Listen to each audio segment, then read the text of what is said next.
एक बार की बात है जब भगवान विष्णु और परम ब्रह्मा जी के बीच इस बात पर बहस छिड़ गई थी कि आखिर इस संसार में सबसे महान कौन है। और जब भगवान विष्णु और भगवान ब्रह्मा इस बात को लेकर बहस कर रहे थे तो एक जलते हुए खम्बे के रूप में महादेव उनके बीच आए थे। दोस्तों, वो दोनों इस रहस्य को नहीं समझ पाए और तभी अचानक से एक आवाज आई जिसने कहा कि जो भी इस खम्बे का छोर ढूंढ लेगा वही सबसे महान कहलाएगा।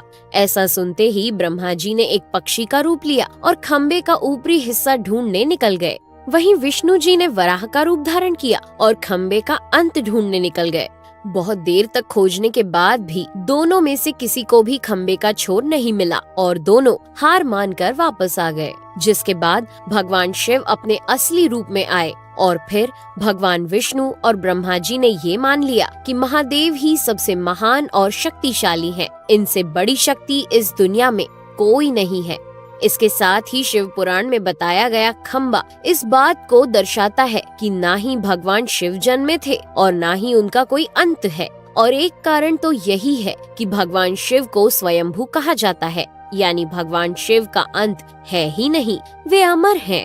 अब हम बात करते हैं भगवान शिव से जुड़े एक ऐसे विषय के बारे में जो सबसे ज्यादा प्रसिद्ध है कि क्या भगवान ब्रह्मा भगवान शिव के पिता हैं?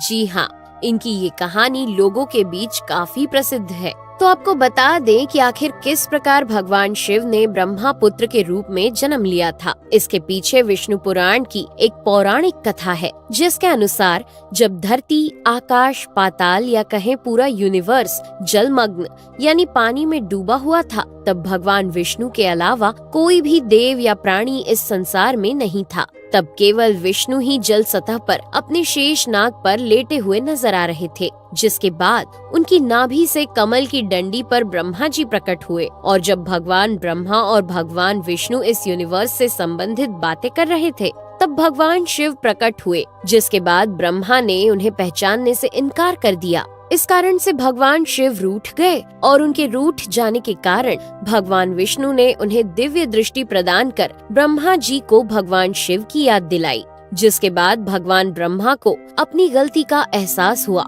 और शिव से क्षमा मांगते हुए उन्होंने उनसे अपने पुत्र रूप में पैदा होने का आशीर्वाद मांगा। जिस कारण से भगवान शिव ने भगवान ब्रह्मा की प्रार्थना को स्वीकार करते हुए उन्हें ये आशीर्वाद दे दिया। लेकिन इसके बाद जब भगवान ब्रह्मा ने इस सृष्टि की रचना शुरू की तो उन्हें एक बच्चे की जरूरत पड़ी और तब उन्हें भगवान शिव का आशीर्वाद ध्यान आया, जिसके लिए भगवान ब्रह्मा ने तपस्या की और बालक के रूप में भगवान शिव उनकी गोद में रोते हुए प्रकट हुए।